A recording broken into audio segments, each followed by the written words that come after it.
When 12-year-old Maya Chen opened a dusty leather folder in an Austin storage unit, she had no idea she was about to uncover one of the most powerful letters ever written about love, loss, and the hidden cost of changing the world. What Elon Musk revealed in her own handwriting would challenge everything people thought they knew about success, family, the price of greatness. But the real shock wasn't what the letter exposed, it was what it taught about the courage to love someone enough to let them go. This is the story of how one girl's discovery became a mission to help families everywhere feel less alone in their struggles to balance dreams with love. The musty smell of old cardboard and forgotten dreams filled Maya Chen's nose as she pulled another dusty box from the storage unit.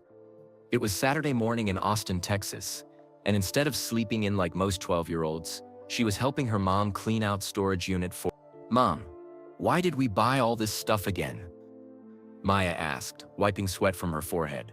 The March sun was already getting hot, even though it wasn't even 10 o'clock yet. Dr. Sarah Chen looked up from the box she was sorting through. Her black hair was tied back in a messy bun, and she had that focused look she got when she was working on a big story for the tech magazine, where she worked as a journalist. "Sometimes people can't pay for their storage units anymore," her mom explained patiently. "When that happens, the storage company sells everything inside to the highest bidder. We paid $50 for all of this, and sometimes you can find really valuable things." Maya nodded, though she wasn't sure why anyone would want most of the junk they'd found so far. There were old clothes that smelled like mothballs, kitchen gadgets that looked like they came from the 1980s, and enough romance novels to fill a small library. Plus, her mom added with a grin, "It's like being a detective.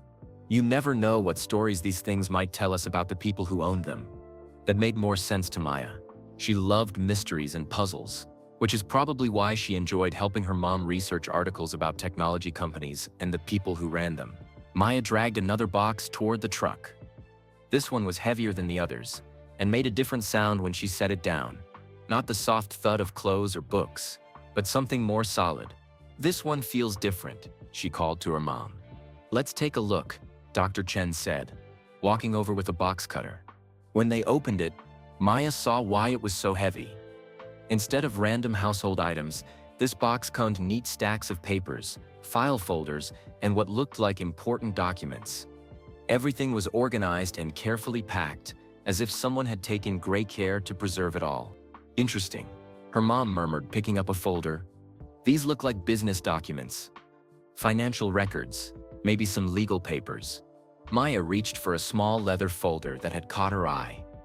It was dark brown and looked expensive, the kind of thing her dad might use for important work meetings. The leather was soft and smooth, and it felt heavy in her hands.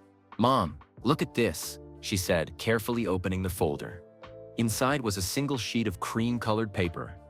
Not regular printer paper, but the thick, fancy kind used for important letters. The writing was done by hand in blue ink, with neat, careful letters that looked like they'd been written with a fountain pen. At the top of the page in elegant handwriting were the words, "To the world, a ladder that must be shared." Maya's eyes went wide. "Mom, you need to see this." Dr. Chen set down her own folder and came over to look. As she read the first few lines, her expression changed from casual curiosity to intense interest. "Maya, this could be very important," she said quietly. The letter was dated September 15, 2018. It was signed at the bottom with just a first name, Justine. But it was the third paragraph that made Maya's mom catch her breath. In clear, careful handwriting, letter mentioned Elon Musk, the famous businessman who owned Tesla and SpaceX, companies that Maya knew her mom had written about many times. "Who's Justine?" Maya asked, looking over her mom's shoulder as she read. "If this letter is real," her mom said slowly, "Justine is, well, she used to be married to Elon Musk.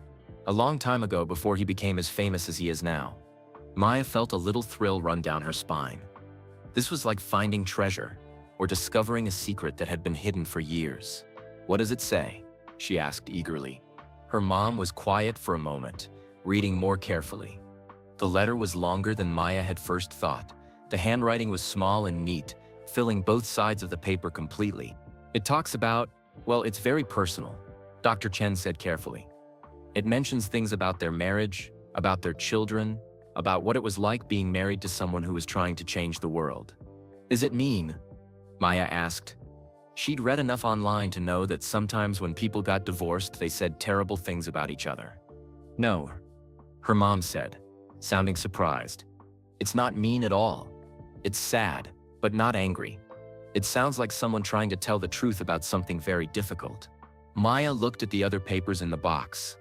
There were official-looking documents, some photographs, and what appeared to be drafts of other letters, all in the same handwriting. Mom, why would someone put this in storage? If it's so important, why didn't they keep it? Dr. Chen was quiet for a long moment, thinking, that's a very good question, Maya. Maybe something happened to the person who wrote it. Maybe they couldn't take care of their things anymore. The thought made Maya feel sad. She imagined someone having to give up their most precious belongings, including a letter they'd spent time carefully writing by hand. What are we going to do with it? Maya asked. Her mom folded the letter carefully and placed it back in the leather folder. First, we need to figure out if it's real. Just because it mentions Elon Musk doesn't mean it was actually written by his ex-wife. People sometimes write fake letters pretending to be famous people, or their families. How can we tell if it's real? Research, her mom said with a smile. We'll look up information about Elon Musk, see if the details in this letter match up with what we can verify. We'll check the dates, the places mentioned, the handwriting. Everything. And if it is real, Dr. Chen picked up the leather folder and held it carefully, as if it contained something precious and fragile. If it's real, Maya, then we have a big responsibility. This letter says some very personal things. It talks about real people and their feelings. We'd need to be very careful about what we do with it. Maya nodded seriously. She was starting to understand that finding this letter might be more complicated than finding a valuable antique or piece of jewelry. But Mom, she said, looking at the words written at the top of the letter, it says to the world, and a letter that must be shared. Doesn't that mean the person who wrote it wanted people to read it? Her mom smiled at her. You're very smart to notice that, Maya. You're right. It does seem like whoever wrote this intended for it to be shared somehow. But we still need to be responsible about it. They loaded the rest of the boxes into their truck, but Maya couldn't stop thinking about the letter. As they drove home through the busy Austin streets, passing the downtown buildings in the Colorado River, she wondered about the person who had written those careful words. What had happened to make someone write such a personal letter? Why had they put it in storage instead of sending it or publishing it? And most importantly, what secrets might it contain that someone thought the world needed to know? Maya looked at the leather folder sitting safely on the seat between her and her mom. Whatever was inside that letter, she had a feeling their quiet Saturday morning had just become the start of something much bigger. Mom? She said as they pulled into their driveway. Yes? I think we're about to become detectives for real. Dr. Chen smiled. I think you might be right. Maya carried the leather folder carefully as they walked into their house. Their home was cozy and filled with books.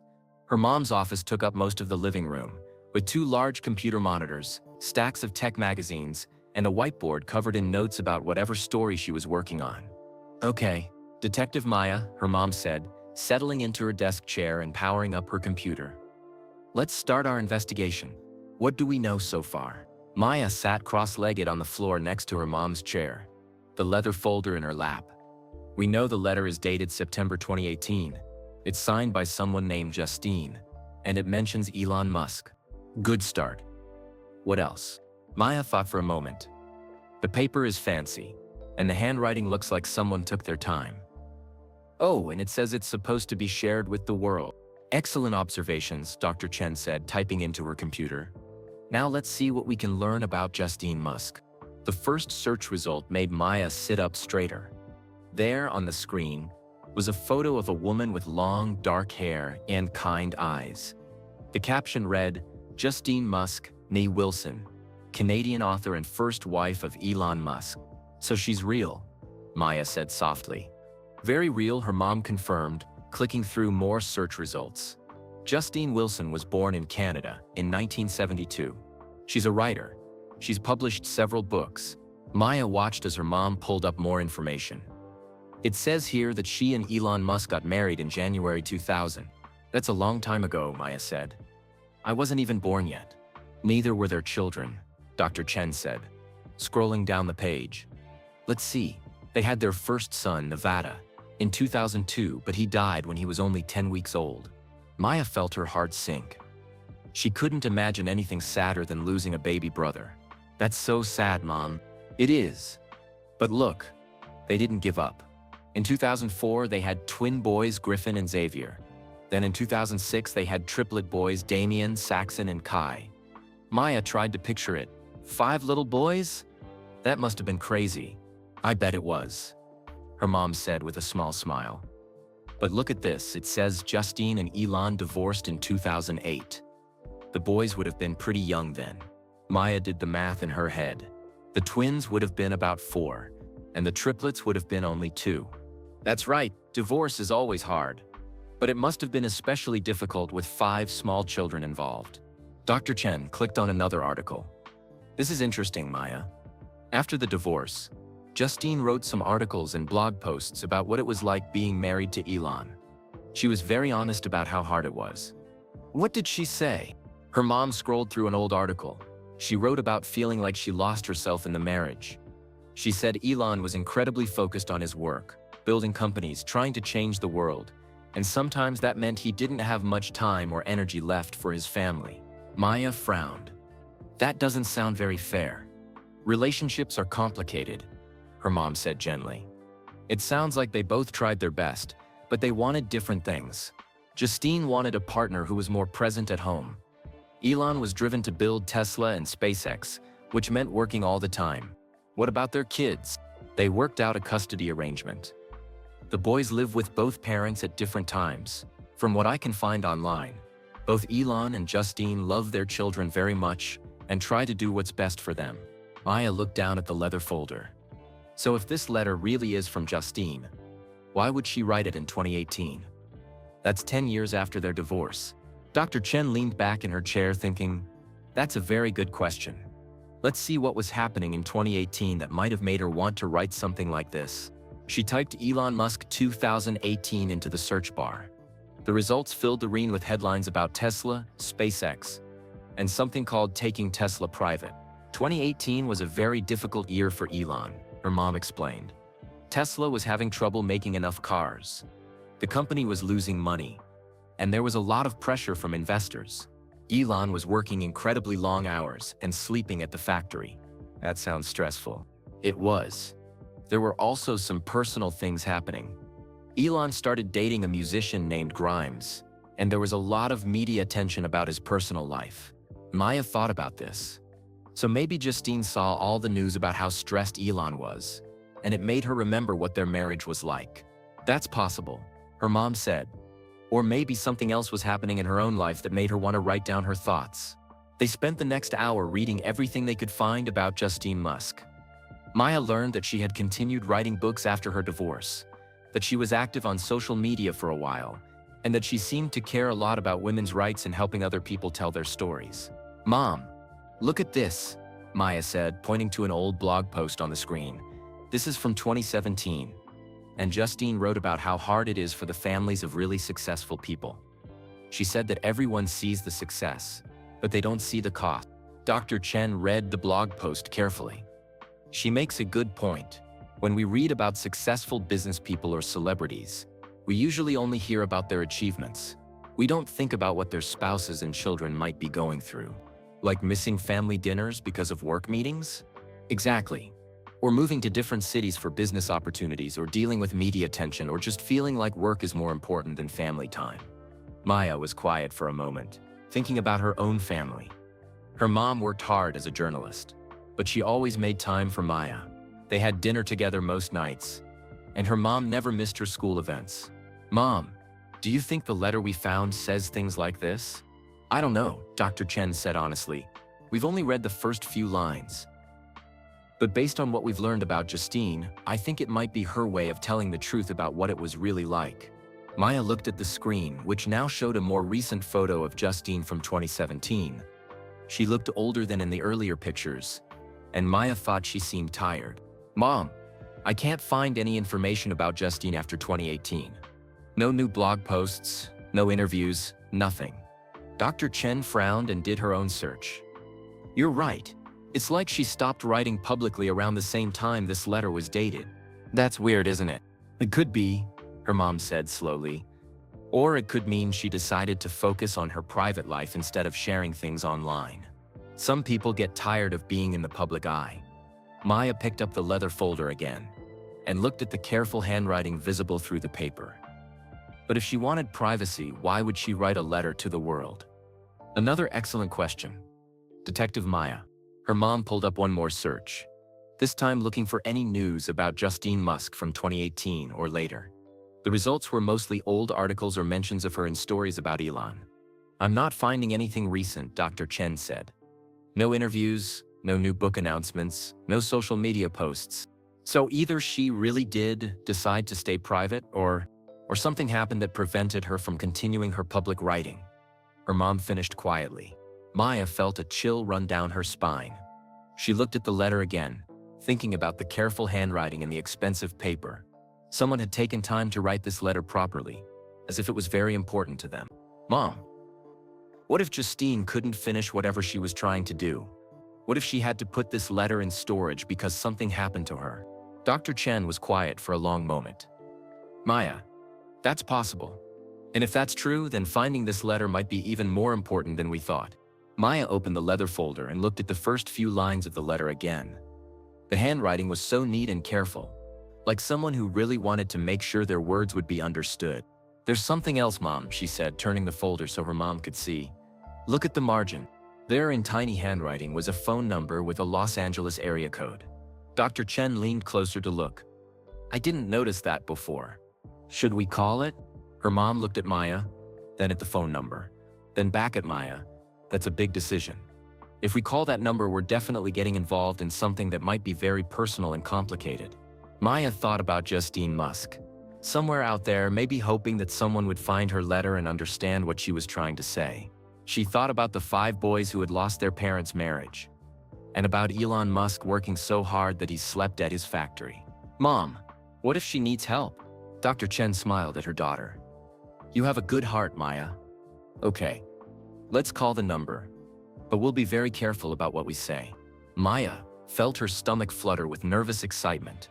This was like being in a real mystery movie, except it was actually happening. Her mom picked up her phone and carefully dialed the number from the letter's margin. She put it on speaker so Maya could hear too. The phone rang once, twice, 3 times. Maybe nobody's there, Maya whispered. On the 4th ring, someone answered. Williams Law Office. This is Patricia speaking. Maya's eyes went wide. A lawyer's office. Dr. Chen cleared her throat. Hello, my name is Sarah Chen. I'm calling because I found this phone number written in the margin of what appears to be a personal letter. I'm not sure if I should even be calling, but wait, Patricia interrupted, her voice suddenly very alert. Can you tell me where you found this letter? What does it look like?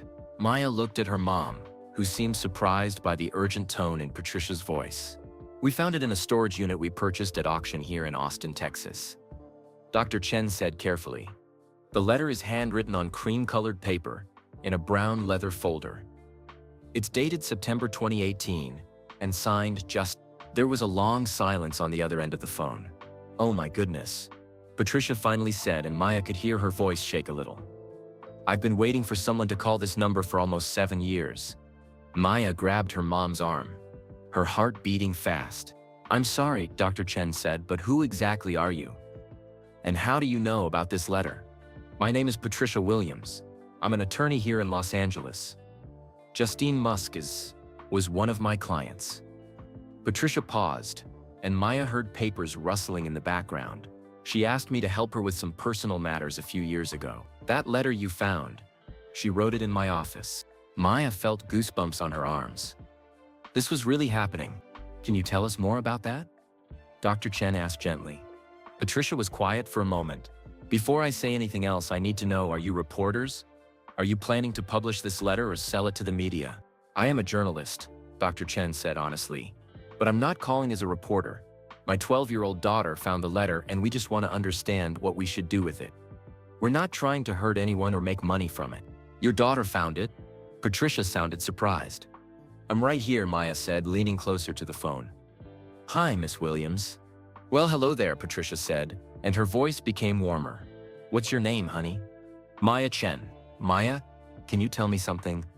When you read that letter, did you read all of it? Maya looked at her mom, who nodded encouragingly. We only read the first few lines. My mom said we should be careful, because it seemed very personal. Your mom is very smart, Patricia said. Maya, that letter is indeed very personal, but it's also very important. Dr. Chen leaned forward. Miss Williams, can you help us understand the situation? Why did Justine write this letter? And why was your phone number in the margin? Patricia sighed deeply. It's a long story, but I'll try to explain. Justine came to see me in September 2018. She was going through a very difficult time, not just emotionally, but physically too. She had been working on a book about the challenges faced by families of very successful people. Like her own family? Maya asked. Exactly. But also other families in similar situations. Tech entrepreneurs, business leaders, celebrities, people whose work changes the world but sometimes cost them their personal relationships. Maya thought about what they had learned about Elon working so hard that he slept at the Tesla factory. Justine wanted to tell the truth about what that life is really like. Patricia continued. Not to hurt anyone, but to help other families going through the same struggles feel less alone. That sounds like a good thing, Maya said. Why didn't she finish the book? Patricia was quiet for a long moment. Maya, Justine became very sick. She was diagnosed with a serious illness that affected her memory and her ability to write. She knew she might not be able to finish her book project. Maya felt tears prick her eyes. She had started to feel connected to this woman she'd never met. And now she was learning that Justine was suffering. Is she okay now? Maya asked quietly. She's in a special care facility here in Los Angeles. Patricia said gently. Some days are better than others. But Maya, she made me promise that if anything happened to her before she could finish her work, I would make sure her story got told somehow. Dr. Chen reached over and squeezed Maya's hand. So the letter we found, that was part of her plan? Yes and no, Patricia said. She wrote that letter during one of our meetings when she was feeling frustrated and sad about everything she had been through. But she also knew it contained important truths that might help other people. Why did she put it in storage? Maya asked. She didn't, Patricia said. I did. When Justine became too sick to take care of her belongings, I helped pack up her personal papers and documents. Some things went to her family, but she had asked me to store the more sensitive materials until we could decide what to do with them. Maya was starting to understand. So when the storage company sold everything because nobody was paying for it anymore, that's exactly right, Patricia said. I had been paying for that storage unit for years, but when my law practice had some financial troubles last year, I fell behind on the payments. I never imagined someone would buy the contents at auction. Dr. Chen looked thoughtful. Ms. Williams, what did Justine want to happen to that letter? She wanted it to help people, Patricia said simply. But she also wanted to protect her children's privacy. She was very torn about that. Maya felt a heavy weight of responsibility settling on her shoulders. This wasn't just an interesting mystery anymore, it was about real people with real feelings. Ms. Williams, Maya said, do you think we could meet you in person? This feels too important to talk about just on the phone. Patricia laughed, and it was a nice sound. You know what, Maya? I think that's an excellent idea. I have some vacation days saved up, and I think this situation calls for a face-to-face conversation. You would drive all the way from Los Angeles to Austin? Dr. Chen asked, sounding surprised. For Justine, and for a thoughtful young lady like Maya who cares about doing the right thing? Absolutely. I could be there tomorrow morning if that works for you. Maya looked at her mom, who nodded. That works for us, Dr. Chen said. Wonderful. I'll text this number with details about where to meet. And Maya? Yes, ma'am? Thank you for caring enough to call. Justine would be so happy to know that someone like you found her letter. After they hung up, Maya sat quietly for a moment, thinking about everything they had learned. Mom, do you think we did the right thing by calling? Dr. Chen put her arm around Maya. I think we did exactly what we needed to do. We reached out to someone who could help us understand the situation better. I feel sad about Justine being sick. I do too, sweetheart. But think about it this way. By finding her letter, you might be helping her accomplish something she really wanted to do. Maya looked at the leather folder again. Tomorrow they would meet Patricia and learn more about what Justine had written. But she already knew that whatever was in that letter, it was written by someone who cared deeply about helping other people. Mom, what do you think Patricia meant when she said powerful people would do anything to keep some secrets? Dr. Chen paused, considering her words carefully. I'm not sure, Maya, but I have a feeling we're going to find out tomorrow. The next morning, Maya woke up earlier than usual. She had dreamed about handwritten letters and mysterious phone calls all night. After getting dressed quickly, she found her mom in the kitchen making pancakes, always a good sign that something important was happening. Ready for our meeting with Patricia? Dr. Chen asked, flipping a pancake that was perfectly golden brown. I'm nervous, Maya admitted, sitting down at their small kitchen table. What if we're getting involved in something we shouldn't be? Her mom set a plate of pancakes in front of her. Maya, remember what we talked about yesterday. We're not trying to hurt anyone or cause trouble. We're just trying to understand what Justine wanted to happen to her letter. I know. But what if there really are powerful people who don't want her story told? Dr. Chen sat down across from Maya with her own breakfast. Then we'll be very careful about how we handle this. But we'll also remember that Justine was a real person with real feelings. And she deserves to have her story treated with respect. They had agreed to meet Patricia at a quiet coffee shop downtown called The Daily Grind. Maya had been there before with her mom. It was the kind of place where people went to work on laptops or have serious conversations. Perfect for a meeting like this. When they arrived at 10 o'clock, Maya spotted Patricia right away. She was sitting at a corner table, a woman in her 50s with short gray hair and kind eyes behind wire-rimmed glasses. She had a briefcase beside her chair and was drinking coffee from a large mug. You must be Maya, Patricia said, standing up as they approached. I'm so glad to finally meet you. Maya shook Patricia's hand, noticing that the lawyer had a firm handshake and a warm smile that made her feel a little less nervous. Thank you for driving all this way, Miss Williams, Dr. Chen said as they sat down. Please, call me Patricia. And honestly, I should be thanking you both. I've been worried about that storage unit for months, wondering what would happen to Justine's things. Patricia opened her briefcase and pulled out a folder similar to the one Maya had found, but thicker. I brought some documents that might help explain the situation better. But first, I want to know more about you two. Maya, your mom said you're 12? Yes, ma'am. I'll be 13 in August. And what grade are you in? 7th. I go to Austin Middle School. Patricia smiled. I bet you're a good student. You ask very thoughtful questions for someone your age. Maya felt herself blushing a little. I just want to understand what's happening. That's exactly the right attitude, Patricia said. She pulled out some photographs and set them on the table. These are pictures of Justine from when I knew her. She was working on her book project, and she was passionate about helping other families. The photos showed a woman who looked tired but determined. In one picture, she was sitting at a desk covered with papers and notebooks. In another, she was speaking at what looked like a conference or meeting. She gave talks sometimes, Patricia explained, to groups of wives and families of business executives. She wanted them to know they weren't alone in feeling overwhelmed or forgotten. Dr. Chen studied the photos carefully. Patricia, can you tell us more about why Justine felt this was so important? Patricia took a sip of her coffee and looked thoughtful. Justine discovered that there were a lot of families going through similar experiences. Not just tech entrepreneurs, but anyone whose work demanded everything from them. The families often felt like they had to choose between supporting their loved ones' dreams and taking care of their own needs. That sounds really hard, Maya said. It was. And what made it worse was that most people only saw the success stories. They saw the companies that succeeded, the innovations that changed the world, the wealth and fame. They didn't see the missed family dinners, the children who barely knew their parents, or the spouses who felt invisible. Maya thought about the research they had done the day before. Is that why Justine and Elon got divorced? Patricia nodded. Partly yes. But Maya, it's important to understand that neither of them was a bad person. Elon was driven to change the world, to make electric cars mainstream and to help humans explore space. Those are amazing goals, but achieving them required sacrifices that affected his whole family. What kind of sacrifices? Maya asked. Patricia pulled out a notebook and flipped through some pages.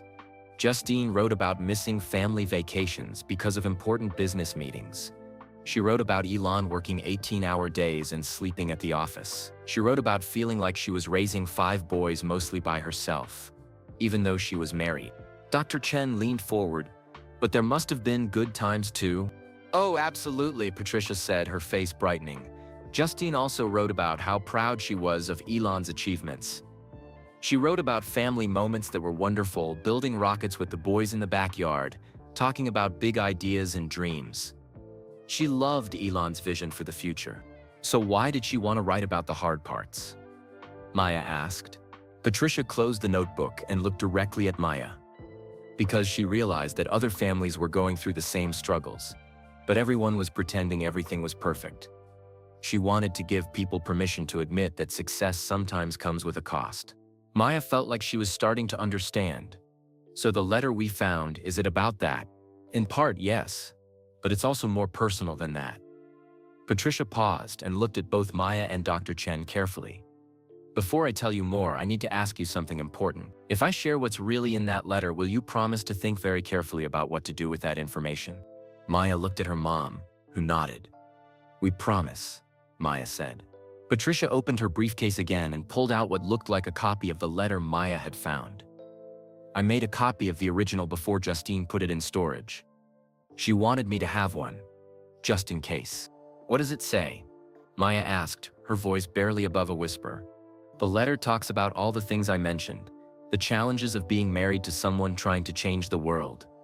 But it also reveals something that Justine never told anyone publicly. Maya felt her heart start beating faster. After their divorce, Justine and Elon stayed in touch because of their children. And in 2017, they started talking about whether they might be able to work things out and get back together. Maya's eyes went wide. Really? They had several long conversations about it. They both still cared about each other very much, and they wanted to do what was best for their boys. What happened? Dr. Chen asked gently. Patricia looked sad. They realized that while they still loved each other as the parents of their children, they had both changed too much to be married again. The letter is Justine's way of processing those feelings and explaining why sometimes loving someone means letting them go. Maya felt tears in her eyes. That wasn't the kind of secret she had been expecting. Is that why powerful people might not want the letter shared? She asked. Patricia shook her head. Maya, I think I may have given you the wrong impression yesterday. The powerful people I was thinking about aren't trying to hide scandals or secrets. They're just trying to protect their privacy and their children's privacy. Dr. Chen looked relieved. So this isn't about exposing anyone or causing trouble? Not at all. It's about one woman's honest feelings about a very difficult situation. But those feelings could help a lot of other families who are going through similar challenges. Maya picked up the leather folder they had brought with them. Patricia, do you think Justine would want us to read the whole letter? Patricia smiled. Maya, I think Justine would be honored that someone like you cares enough to ask that question. They moved to a quieter corner of the coffee shop, away from the other customers. Patricia carefully spread the letter out on the table between them. Maya could see that it was longer than she had first thought. 3 full pages of careful handwriting in blue ink. Take your time reading it, Patricia said gently. And remember, this was written by someone who was going through a very difficult period in her life. Maya looked at her mom, who nodded encouragingly. Then she began to read Justine's words. To the world, a letter that must be shared. September 5th. I am writing this letter because there are truths that need to be told, not to hurt anyone, but help other families who might be walking the same difficult path that mine walked for so many years. Maya felt a little shiver as she read those opening lines. Justine's handwriting was so neat and careful, like every word mattered. People often ask me what it was like being married to Elon Musk. They expect stories about rocket launches and fancy cars, about wealth and fame, but the truth is much more ordinary and much more complicated than that. When I married Elon in January 2000, I thought I understood what I was signing up for. I knew he was ambitious. I knew he worked hard. What I didn't understand was how completely his vision for changing the world would consume not just him but our entire family. Maya looked up at Patricia, who was watching her read with a sad but understanding expression. Keep going, Patricia said quietly. Our first son, Nevada, died when he was 10 weeks old. It was the most terrible thing that had ever happened to either of us. I wanted to grieve together, to hold each other and try to heal. But Elon threw himself into his work even harder than before. He said that staying busy was the only way he could cope with the pain. I understood that. People grieve differently. But I felt so alone. Maya had to stop reading for a moment. She couldn't imagine losing a baby brother, and she definitely couldn't imagine going through something that sad without having her family there to help. "That's so heartbreaking," she whispered. Dr. Chen reached over and squeezed Maya's hand. "It's okay to feel sad reading this, sweetheart. These are very real emotions Justine is sharing." Maya continued reading. "When our twins Griffin and Xavier were born in 2004, I was determined that things would be different. Elon was building Tesla then, trying to make electric cars that people would actually want to drive. I believed in that dream completely. But believing in a dream and living with someone who is consumed by it are two very different things. There were so many nights when Elon didn't come home, until after the boys were asleep. So many family dinners where his chair was empty because of an emergency at the factory. I felt like a single mother who happened to be married." Maya thought about her own family dinners, where she and her mom talked about their days and shared stories. She couldn't imagine eating alone night after night. The triplets, Damien, Saxon, and Kai, were born in 5 little boys under the age of 4. I loved them more than I had ever loved anything in my life, but I was exhausted and overwhelmed. Elon was launching SpaceX rockets and trying to save Tesla from bankruptcy. The stress was enormous for both of us. I want to be clear about something. Elon never stopped loving our children. When he was home, he was a wonderful father. He would build rockets with the boys in the backyard, tell them stories about space exploration, encourage their curiosity about everything. But those moments felt so rare. Maya looked up at her mom. "It sounds like they both tried really hard." "It does," Dr. Chen agreed. "Sometimes people can love each other but still not be able to make things work. The hardest part was feeling invisible. When people talked about Elon's success, they talked about his vision, his determination, his genius. They never mentioned the family that was holding everything together behind the scenes. They never talked about the wife who was managing 5 young children mostly alone, or the boys who sometimes wondered why daddy was always at work. I don't want anyone to think I'm complaining about our success. We were incredibly fortunate in many ways. But success came with a price that I don't think either of us fully understood when we were young." Maya paused in her reading, thinking about what Justine had written.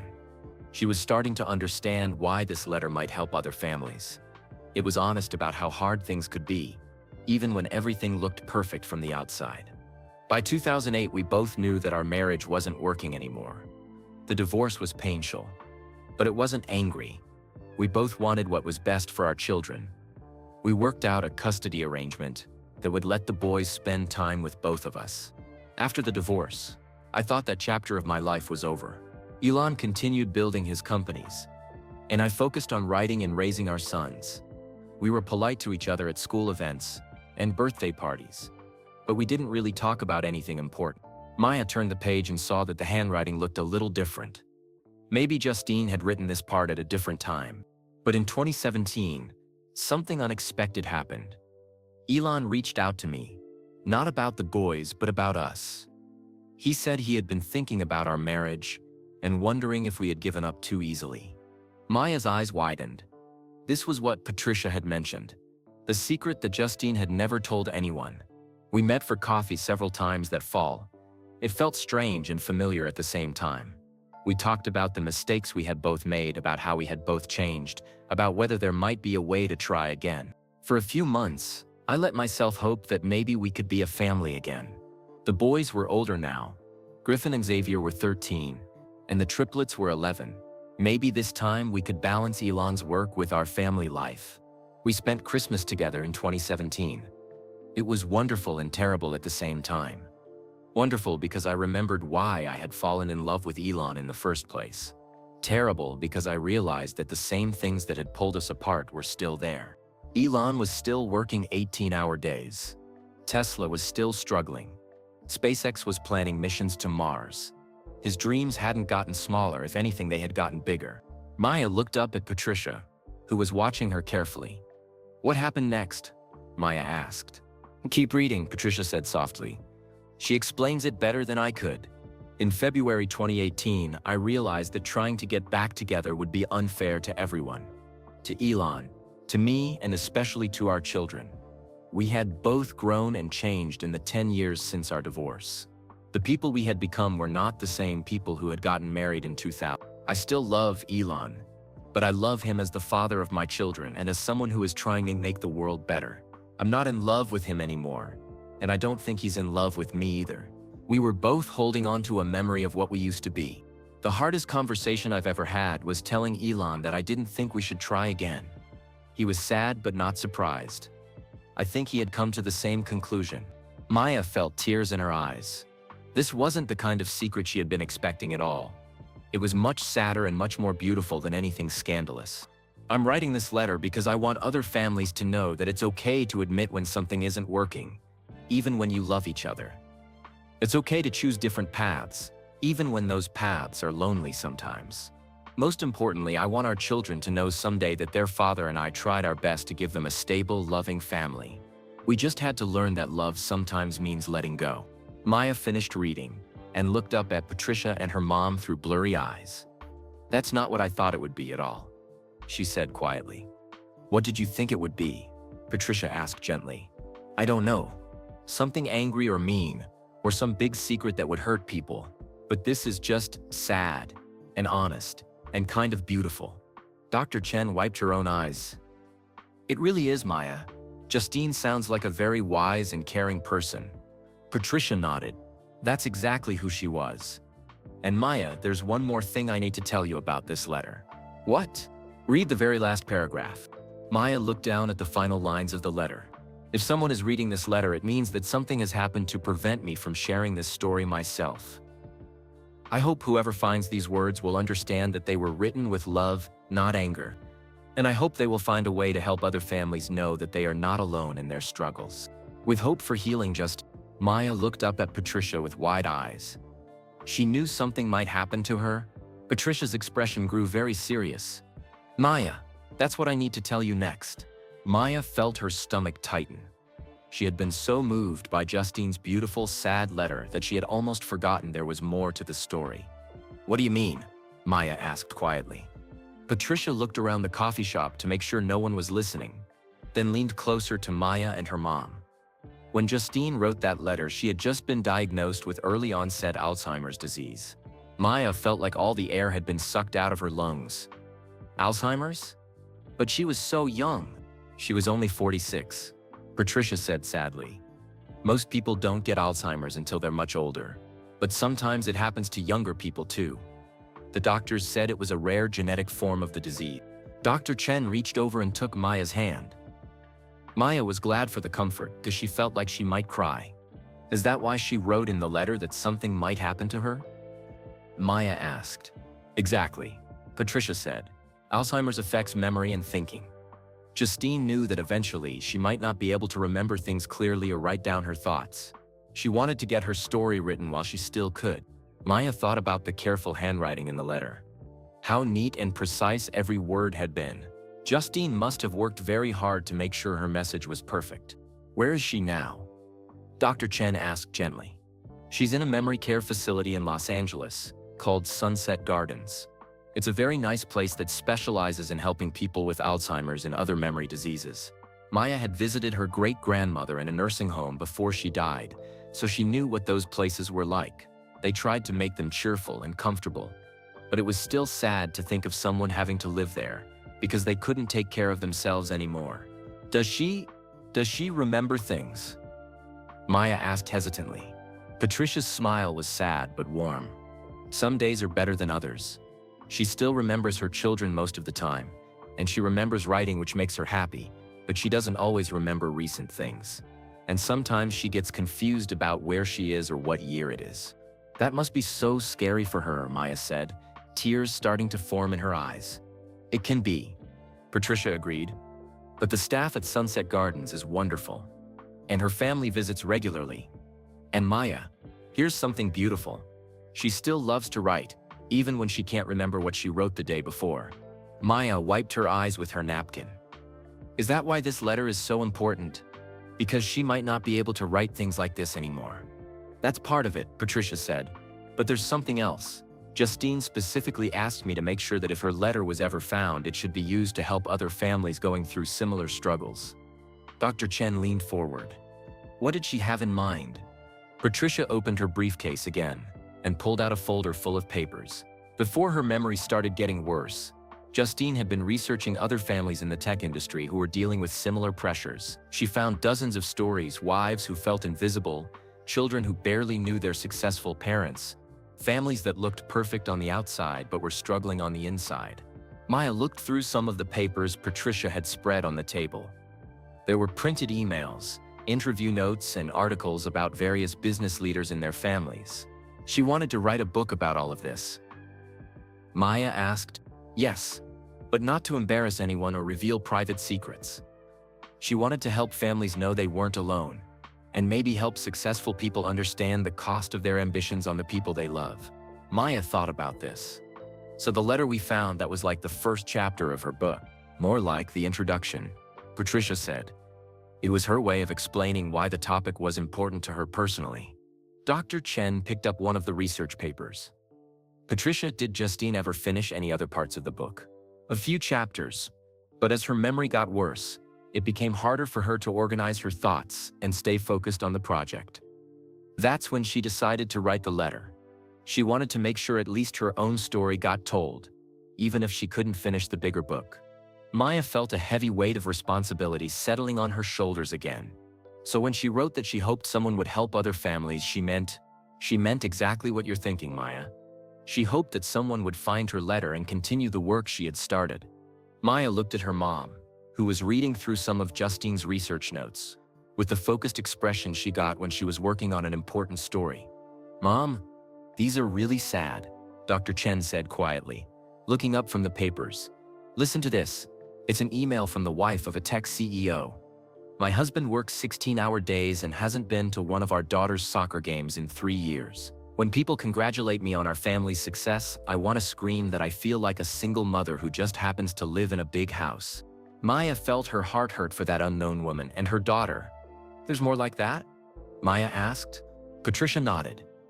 "Dozens of similar stories. And Maya, here's what's really important. Most of these families love each other very much. They're not bad people. They're just caught in a situation where someone's big dreams are pulling the whole family in directions that are hard to manage." Maya was quiet for a moment, thinking about everything she had learned. "Patricia, what happened to Justine's children? Do they know about the letter? They know their mother was working on a book project, but they've never read this specific letter. Justine wanted to protect them from having to make difficult decisions about their parents' private life. That was smart of her," Maya said. "It wouldn't be fair to make them choose between their mom's story and their dad's privacy." Patricia looked impressed. "Maya, that's exactly what Justine said when she was making these decisions. You think about things the same way she did." Dr. Chen closed the folder of research papers and looked at Patricia seriously. "So what are you asking us to do? What would Justine want to happen to her letter and her research?" Patricia took a deep breath. "I think Justine would want the letter to be used to help other families, but in a way that doesn't hurt her children or invade anyone's privacy.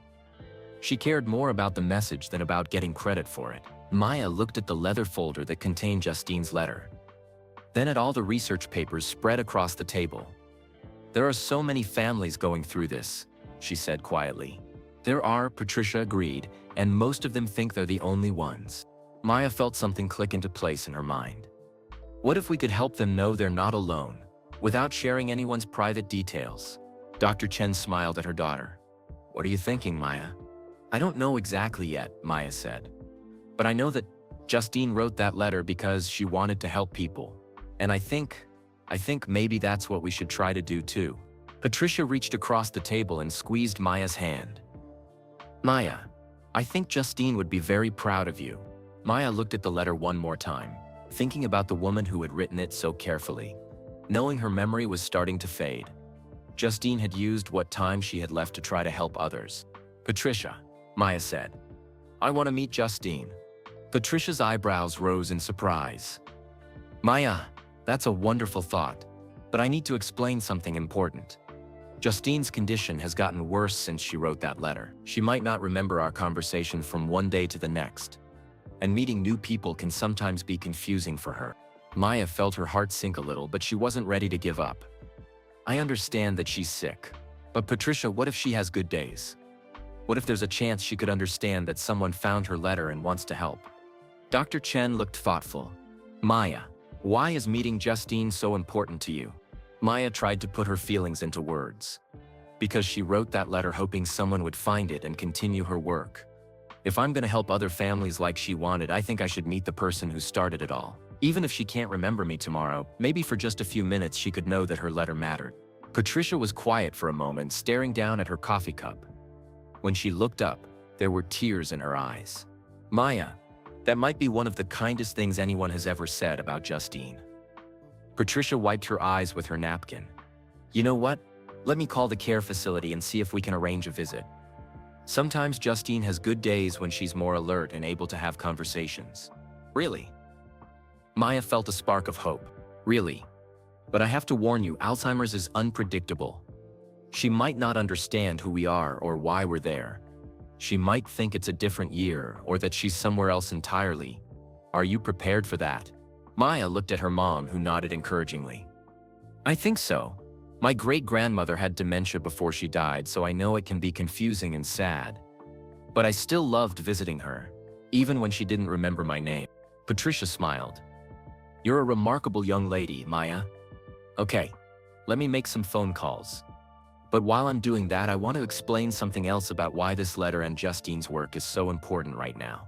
Patricia pulled out her phone and showed Maya a news article from the previous week. The headline read, "Tech Executive's Wife Speaks Out About Family Pressure." This article came out just 3 days ago, Patricia said. A woman whose husband runs a major social media company wrote about feeling invisible and exhausted while her husband builds his empire. The comments section has hundreds of responses from other families going through the same thing. Maya reads some of the comments over Patricia's shoulder. This sounds exactly like what happened to Justine and Elon, she said. Exactly, and look at this one. Patricia scrolled to another comment. I thought I was the only wife who felt like a single mother while being married to a successful man. Thank you for making me feel less alone. Dr. Chen leaned over to read as well. It seems like this is happening to a lot of families right now. It is, Patricia said. And Maya, that's why your timing in finding this letter is so perfect. There are more families dealing with these pressures now than ever before. The technology industry is bigger, the companies are more demanding, and the pressure to succeed is enormous. Maya thought about this. So Justine's letter could help even more people now than when she wrote it? I believe so. But here's the challenge. Most of these families suffer in silence because they think they should be grateful for their success. They're afraid to complain about problems that come with wealth and achievement.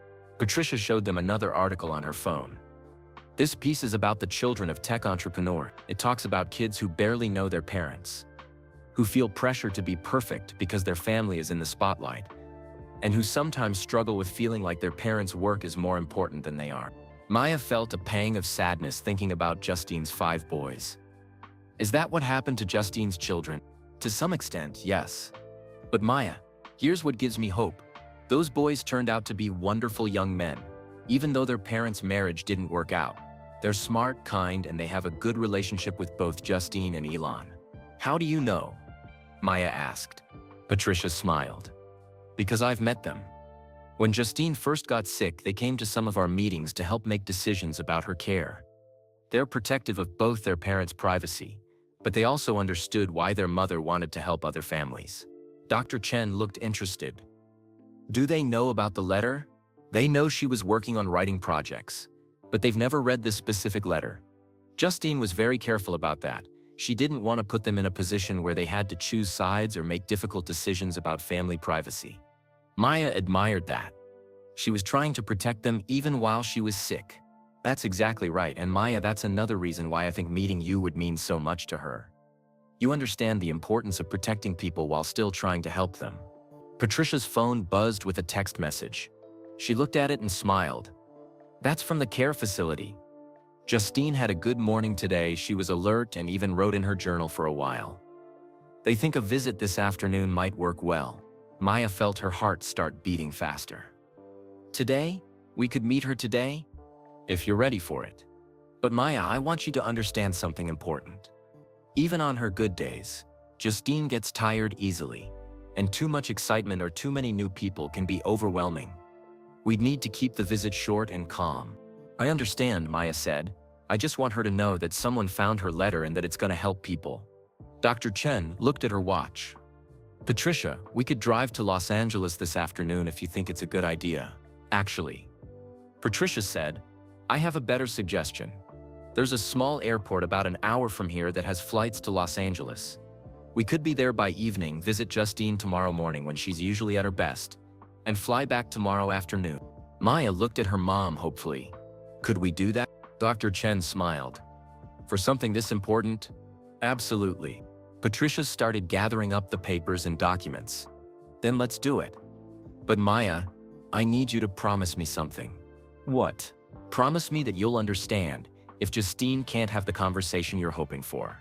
Sometimes people with Alzheimer's have good moments that only last a few minutes. Promise me you won't be too disappointed if she's confused or doesn't understand why we're there. Maya nodded solemnly. I promise. Even if she can't understand everything, I still want her to know that someone cares about her work. Patricia smiled and stood up from the table. Then let's go help Justine's dream come true. As they walked out of the coffee shop, Maya felt a mixture of nervousness and excitement. Tomorrow, she would meet the woman whose letter had started this whole journey. She would look into the eyes of someone who had sacrificed her own story to try to help others. Maya clutched the leather folder containing Justine's letter.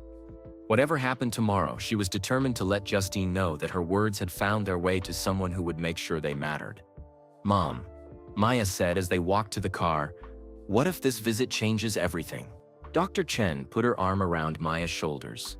Then we'll figure out how to handle whatever comes next. Together.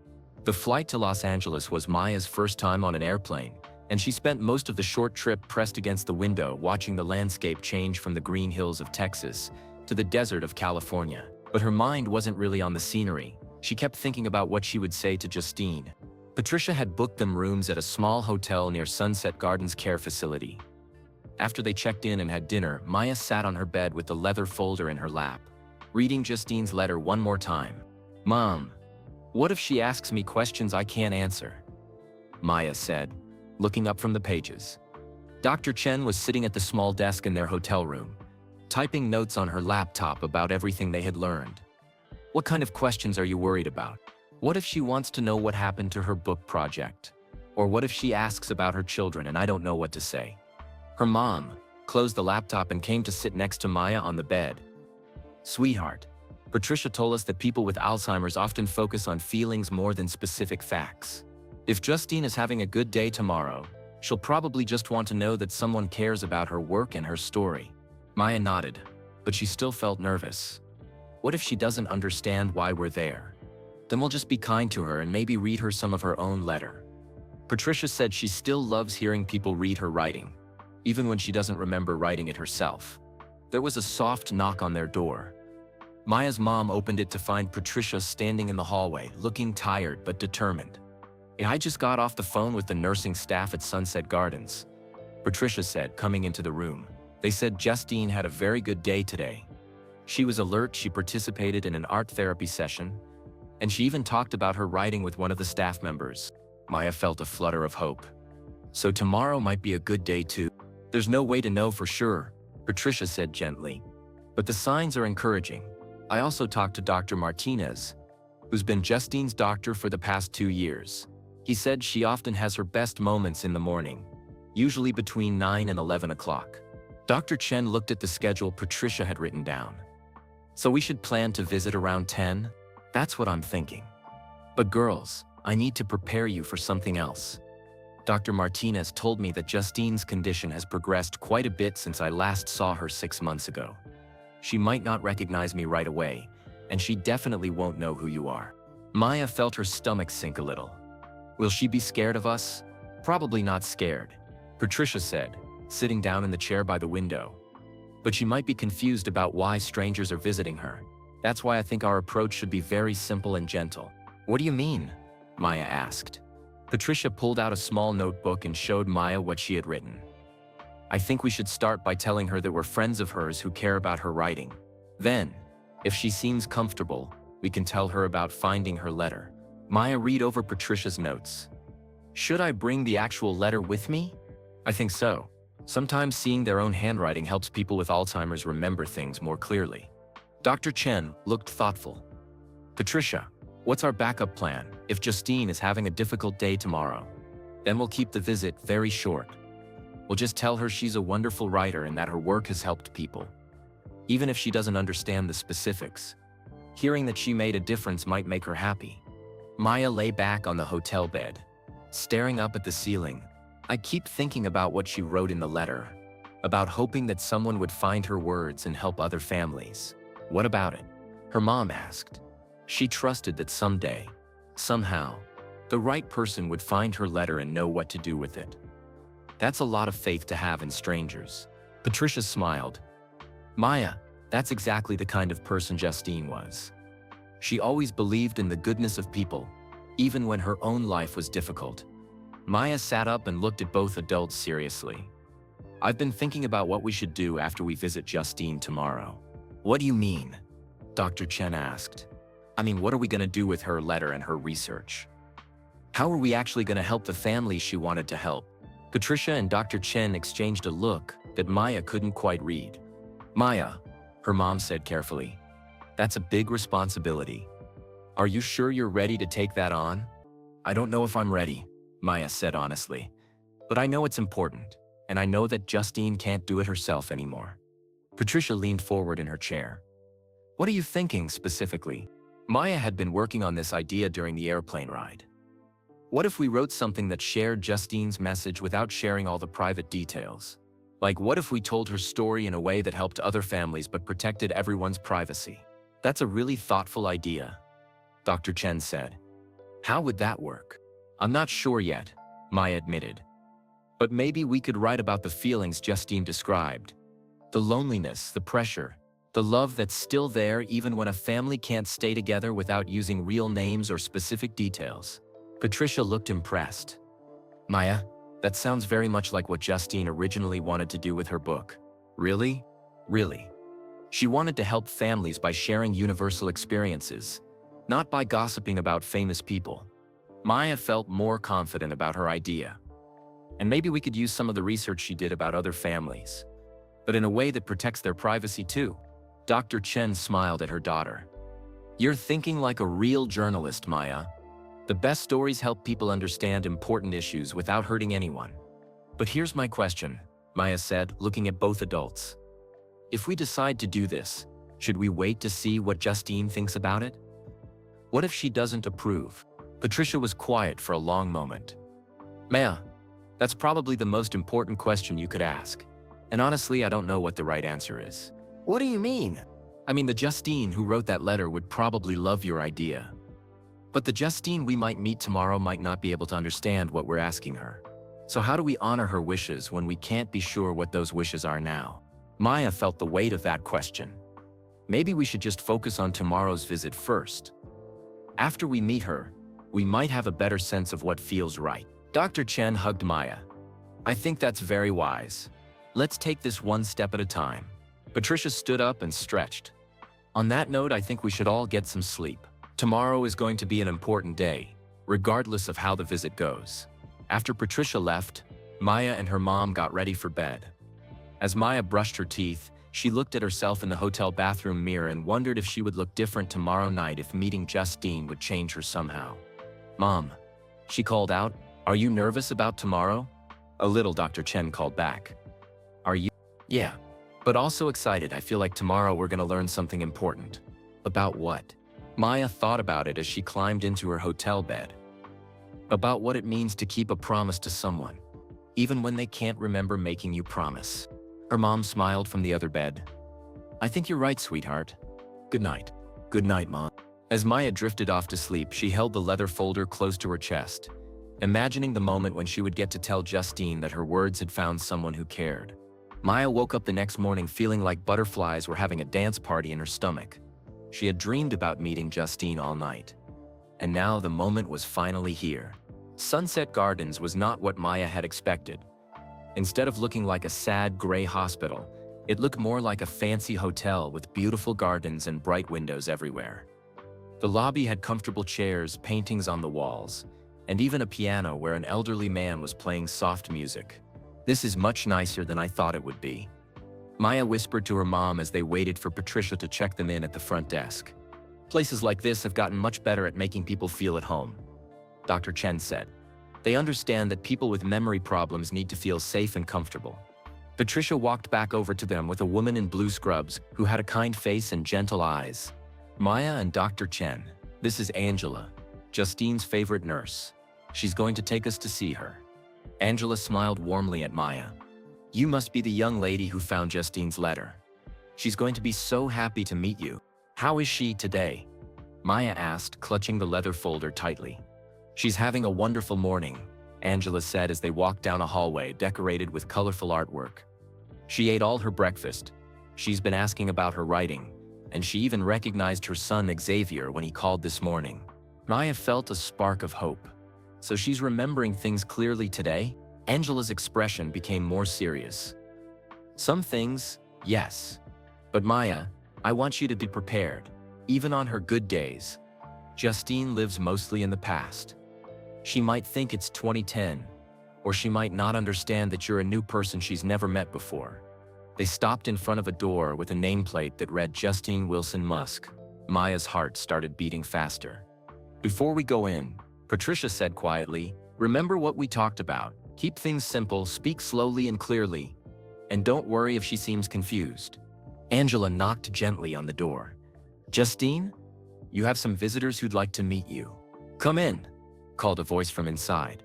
Maya followed Patricia and her mom into a bright, cheerful room. There were bookshelves filled with novels, a small desk by the window, and photographs of 5 handsome young men that Maya recognized as Justine's sons from their research.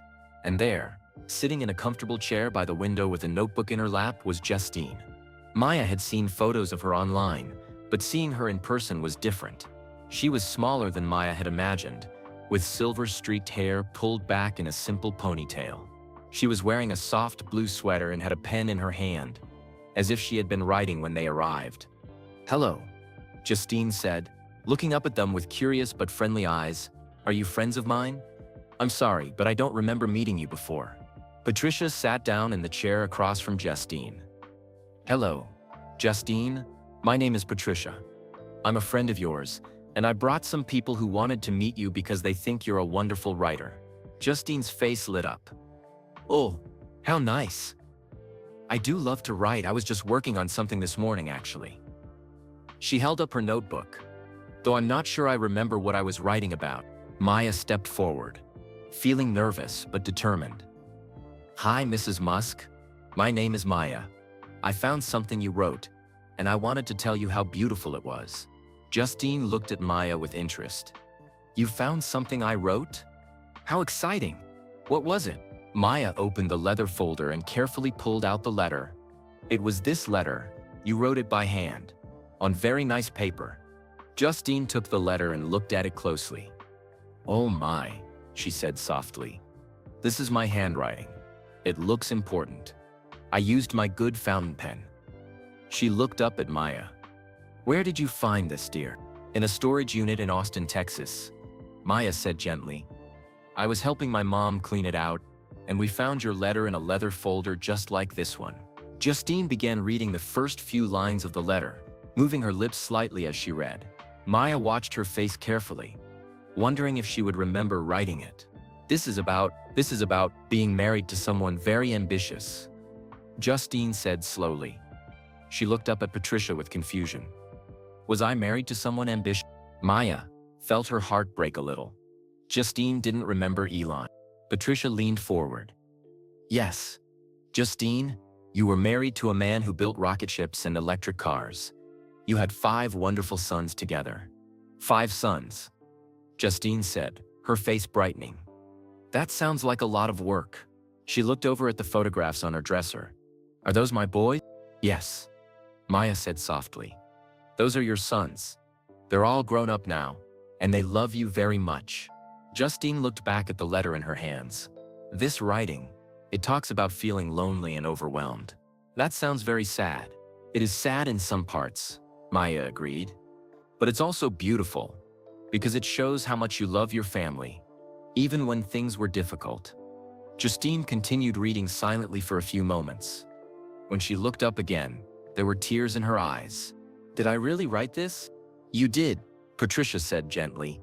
You wrote it because you wanted to help other families who were going through similar struggles. Other families like mine? Maya nodded. Yes. There are lots of families where one person works very hard to change the world, and sometimes the rest of the family feels forgotten.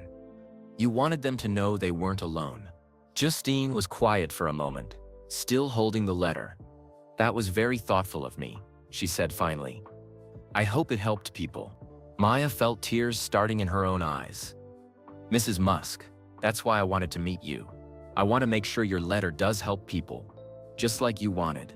Justine looked at Maya with clear, focused eyes. You're just a child. Why do you care about helping families you don't even know? Maya thought about how to answer that question. Because you cared about them. And because I think when someone writes something true and important, it shouldn't just disappear. Justin smiled, and for a moment, Maya could see the strong, determined woman who had written that letter. What's your name again, dear? Maya. Maya Chen. Maya, Justine repeated. That's a beautiful name. Maya, will you promise me something? What? Will you promise to be kind to families who are struggling, even when they look successful on the outside? Maya felt a lump in her throat. I promise. Justine reached over and took Maya's hand. You have a good heart, Maya. I can tell. They sat quietly for a moment, and Maya felt like she was exactly where she was supposed to be. Mrs. Musk, Maya said, would you like me to read your letter to you? Sometimes it's nice to hear your own words read aloud. Justine's eyes sparkled. I would love that. I always enjoyed hearing my writing read out loud. Maya took the letter and began reading in a clear, gentle voice.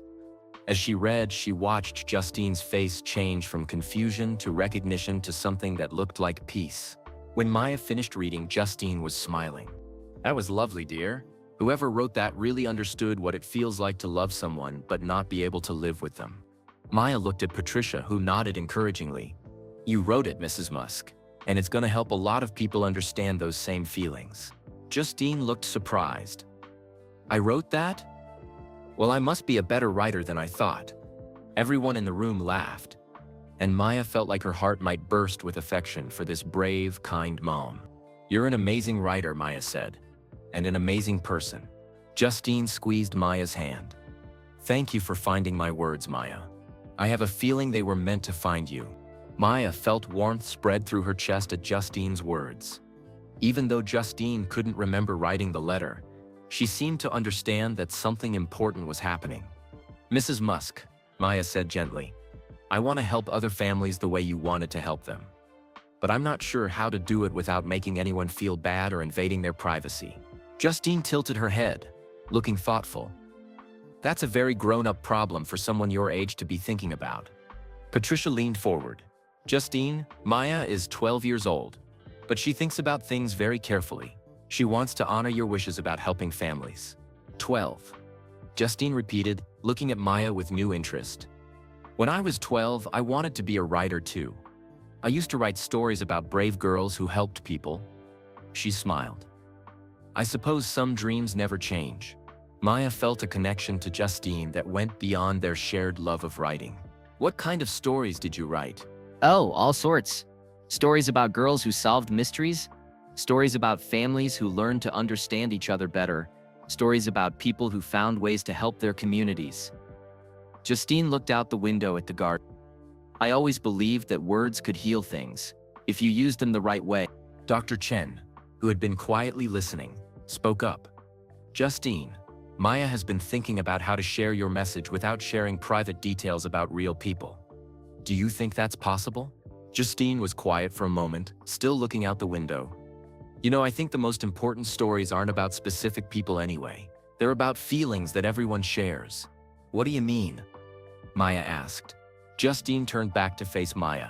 Well, think about your favorite books.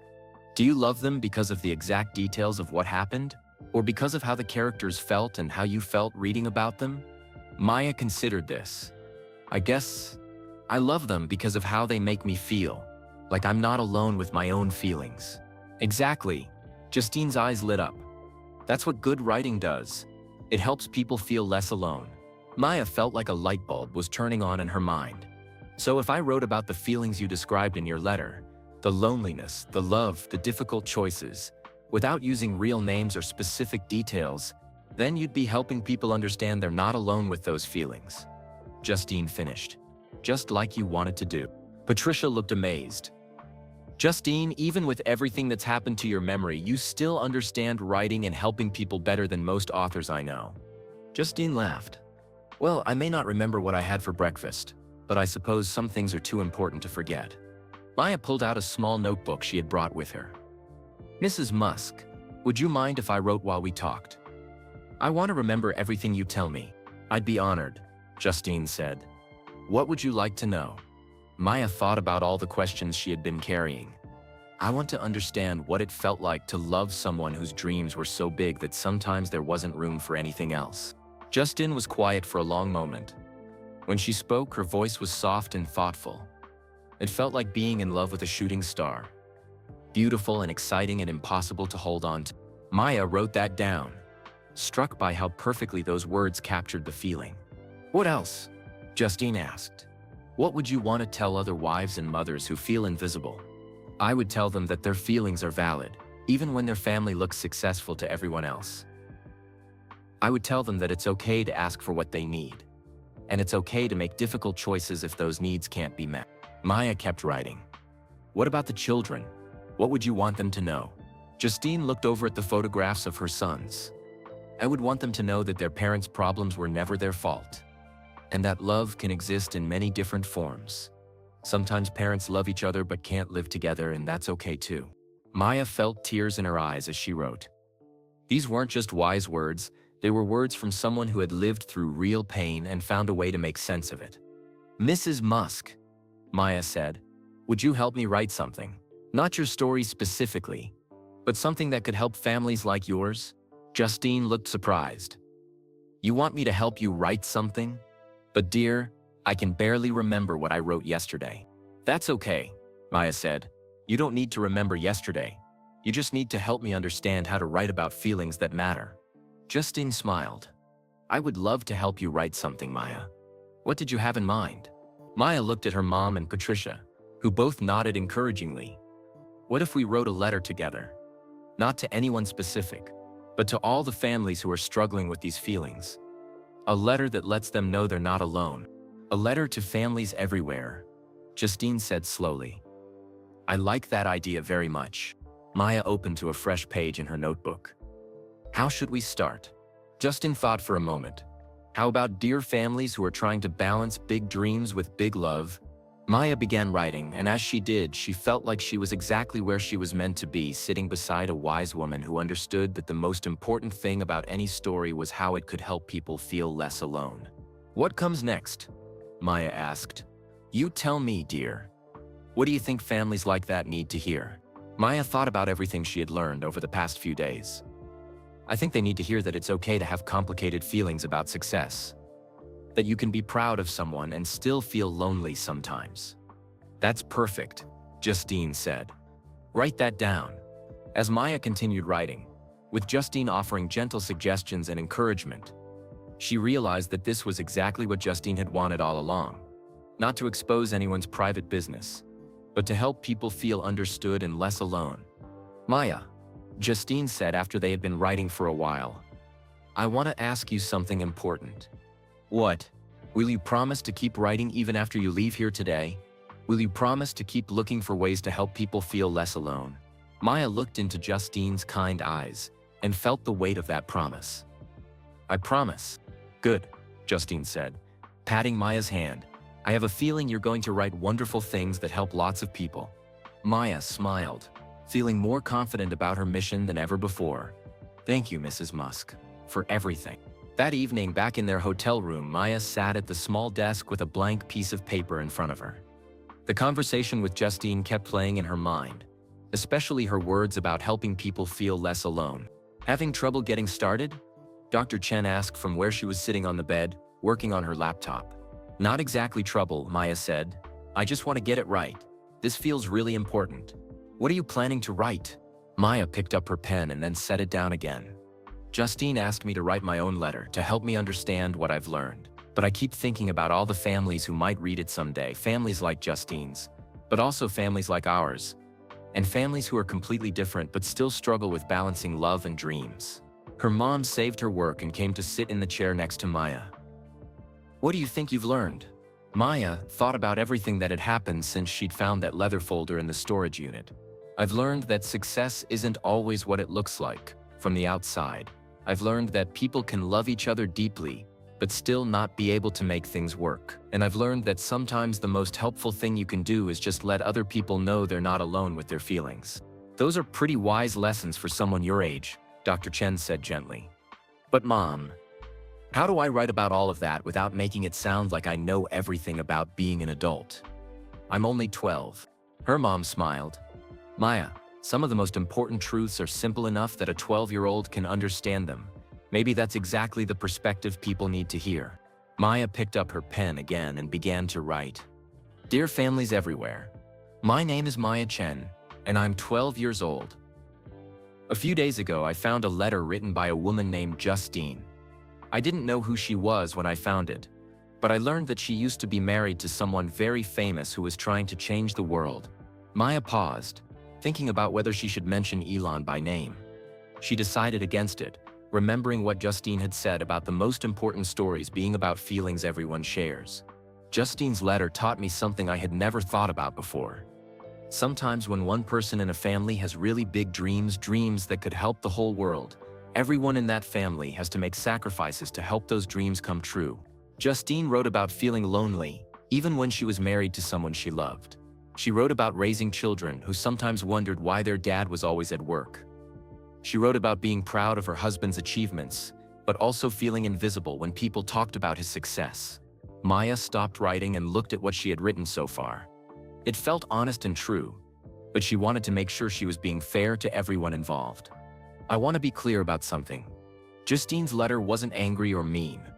She never said her husband was a bad person or a bad father. She just told the truth about how hard it can be when someone you love is consumed by work that feels bigger than family life.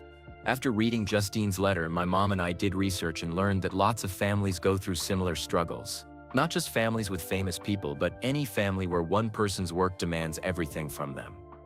Doctors, lawyers, military families, business owners, artists, or anyone else with jobs that require huge amounts of time and energy. Maya thought about her own family and how her mom balanced her work as a journalist with being present for Maya. It wasn't always easy, but her mom had made choices that kept their family time protected. I also learned that there are lots of children who feel like they have to compete with their parents' work for attention. Some of these kids feel guilty for wanting more time with their parents because they know their parents are doing important work. Some of them feel proud and worried and lonely all at the same time. What made Justine's letter special wasn't that she complained about her problems. What made it special was that she understood that other families were going through the same struggles but were afraid to talk about them because they thought they should just be grateful for their success. Maya paused to think about her visit with Justine that morning. Even though Justine couldn't remember writing the original letter, she had still understood the importance of helping people feel less alone. I got to meet Justine today. She has a memory disease called Alzheimer's, which means she can't remember a lot of things anymore. But she still remembers how to be kind, and she still believes that writing can help heal people. Justine told me that the best stories aren't about specific people or specific details. They're about feelings that everyone shares. She said that when people read something that makes them feel understood, it helps them feel less alone in the world. So I want to say something to families who might be reading this. If you're a spouse or partner who sometimes feels invisible while your loved one chases big dreams, your feelings are valid. You can be proud of your partner and still feel lonely sometimes. You can support their success and still need them to make time for you and your family. If you're a child whose parent works all the time on important things, it's okay to want more of their attention. Wanting time with your parent doesn't make you selfish, even if their work helps lots of other people. If you're the person with big dreams who works long hours, it's possible to change the world and still show up for family dinners. It's possible to be ambitious and still make your family feel like they matter more than your work. Maya stopped writing and read over what she had written. She felt like she was getting closer to saying what she really wanted to say, but something was still missing. The hardest lesson I learned from Justine's story is that sometimes loving someone means making really difficult choices. Some people can love each other deeply, but still realize they can't live together in a way that makes everyone happy. Justine and her husband tried to make their marriage work, but eventually they decided that getting divorced was better for everyone, including their children. That doesn't mean their love wasn't real. It just means that sometimes love looks different than we expect it to. But here's what gives me hope. Justine's children grew up to be wonderful young men who love both their parents. Families can be loving and strong even when they don't look like the perfect families we see in movies. Maya thought about what she wanted to say to finish the letter. She wanted it to be hopeful and helpful, not just sad. If your family is struggling to balance big dreams with daily life, you're not alone. If your family looks successful to everyone else but feels complicated and difficult on the inside, you're not alone. If you're trying to figure out how to love each other and support each other when everyone has different needs, you're not alone. The most important thing I learned is that families don't have to be perfect to be full of love. They just have to keep trying to understand each other and take care of each other, even when it's hard. Justine asked me to promise to keep writing and to keep looking for ways to help people feel less alone. I'm making that promise not just to her, but to all the families who are doing their best to love each other while chasing their dreams. With hope and understanding. Maya Chen, age 12, Austin, Texas. Maya set down her pen and read through her letter one more time. It wasn't perfect, but it felt true and kind, which seemed like the most important things. Can I read it to you, Mom? Maya asked. I'd love to hear it, Dr. Chen said. As Maya read her letter aloud, she felt like she was honoring not just Justine's request, but also the trust of all the families who might someday read her words and feel a little less alone in their struggles.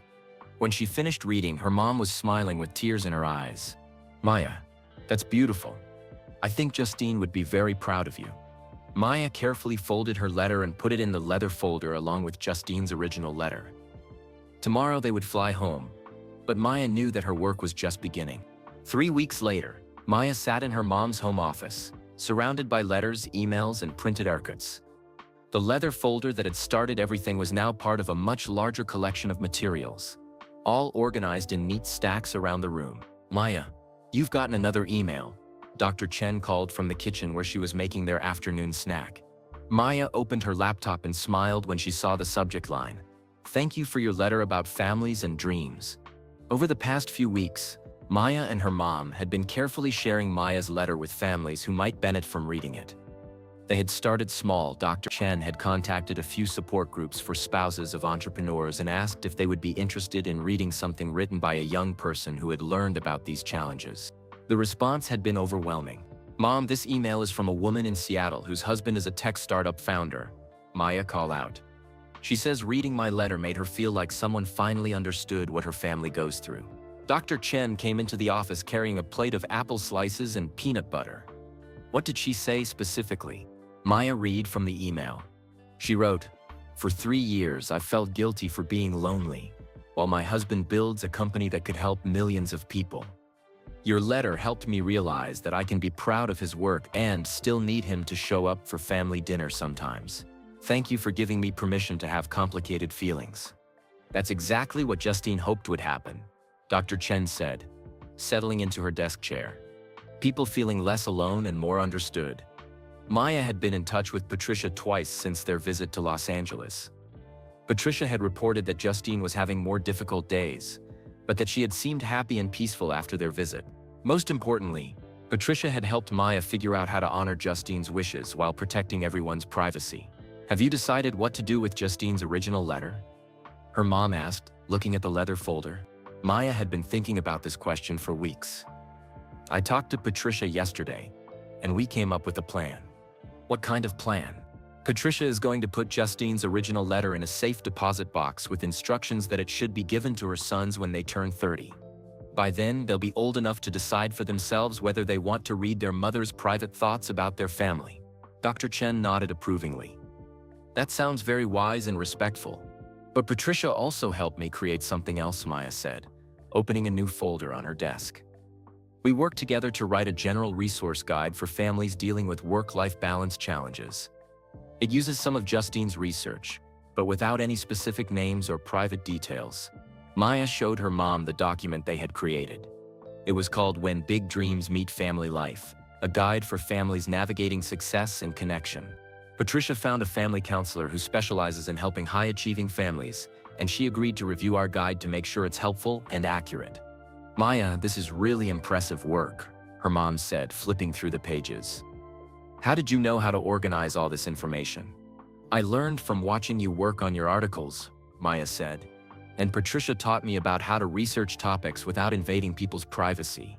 The guide included sections on communication strategies for busy families, tips for children who felt overlooked by ambitious parents, advice for spouses who felt invisible despite their family's success. Everything was based on Justine's research and insights, but presented in a way that could help any family, not just famous ones. "Have you shown this to anyone besides Patricia?" Dr. Chen asked. "A few people. Remember Dr. Martinez, Justine's doctor?" Patricia asked him to look at it, and he said he thinks it could be really helpful for families dealing with similar challenges. Maya pulled out another folder. "And Mom, look at this. I've been keeping track of all the responses to my letter." The folder contained printed emails from dozens of families, startup founders who had realized they were neglecting their children, spouses who had felt guilty for wanting more attention, teenagers who had thought they were selfish for resenting their parents' work schedules.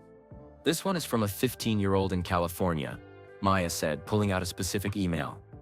His dad is a doctor who works at a children's hospital, so the son felt terrible for wanting more time with him. But after reading my letter, he talked to his dad and they worked out one day a week that's just for family time. Dr. Chen smiled. "Maya, do you realize what you've accomplished?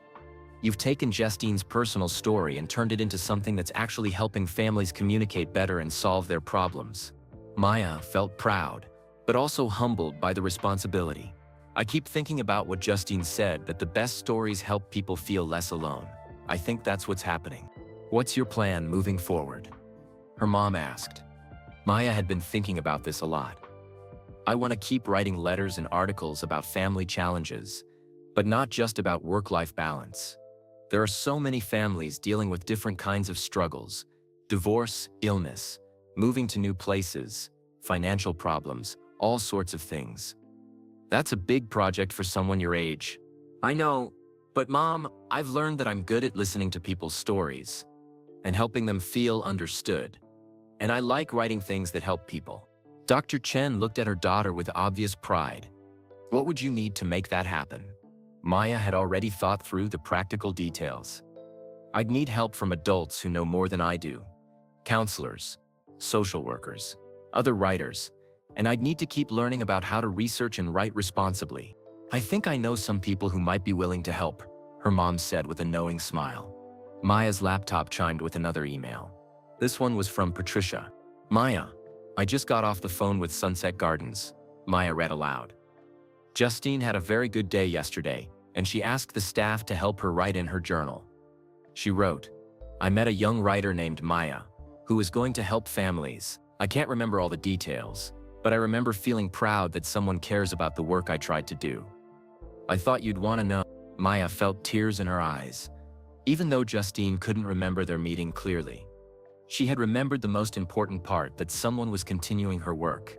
"Mom, I want to write back to Justine.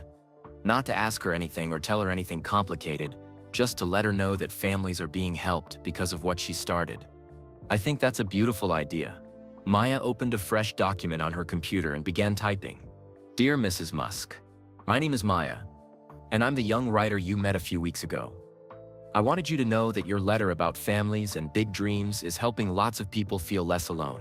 I've been sharing the things you taught me about writing to help people, and families all over the country have been writing to tell me that they feel more understood now. You were right that the best stories are about feelings everyone shares. Thank you for teaching me that. I promise to keep writing things that help people, just like you asked me to. With gratitude and love, Maya." After she finished the email, Maya looked around her mom's office, at all the work that had grown from finding one letter in a storage unit. She thought about Justine, who had written her letter hoping that someday it would help people. She thought about all the families who had written to thank her for making them feel less alone. Mom, do you think Justine knew this would happen when she wrote her letter? Dr. Chen considered the question. I don't think she could have imagined the specific details, but I think she hoped that her honesty about difficult feelings would eventually help other people be honest about their difficult feelings too. Maya carefully placed Justine's original letter back in its leather folder. Tomorrow, Patricia would put it in the safe deposit box, where it would wait for Justine's sons to decide what to do with their mother's private thoughts. But the spirit of that letter, the desire to help families feel less alone, would continue through Maya's work. Maya, her mom said, I'm proud of how you've handled all of this. You've been respectful, thoughtful, and genuinely helpful to people who needed support. Maya smiled. I learned from the best teacher. Justine? You, Mom. You taught me how to research responsibly, how to care about people's privacy, and how to tell stories that matter. Dr. Chen hugged her daughter. I think Justine would be very happy to know that her letter found exactly the right person. As Maya looked at all the letters and emails from families who had been helped by Justine's story, she realized that the most important secrets weren't the ones that shocked people or caused drama. The most important secrets were the honest feelings that people kept hidden because they thought no one else would understand. Justine had been brave enough to write down those secret feelings, and Maya had been lucky enough to find them. But the real magic had happened when those feelings were shared with people who needed to know they weren't alone. Maya picked up her pen and opened her notebook. She had more letters to write, more families to help, and more stories to tell. Thanks to Justine's courage and wisdom, Maya had found her calling, helping people feel less alone in a world where everyone was trying their best to balance love and dreams. Maya learned that the most powerful secrets aren't always scandals or shocking revelations. Sometimes they're simply honest feelings that remind us we're not alone in our struggles to balance love and dreams. We'd love to know where you're listening from. Drop a comment below and tell us your city or country. If this story touched your heart or taught you something new about empathy and family challenges, please give this video a thumbs up. It really helps us reach more people who might need to hear stories like Maya's. Don't forget to subscribe to our channel for more inspiring stories that celebrate kindness, understanding, and the power of young people to make a difference in the world. And please share this video with your friends and family. In a world that sometimes feels divided, stories like Maya's remind us that we all share similar hopes, struggles, and dreams. Let's spread that message of connection and kindness together. Thank you for listening. And remember, like Maya learned from Justine, your story matters and you're never alone in your feelings.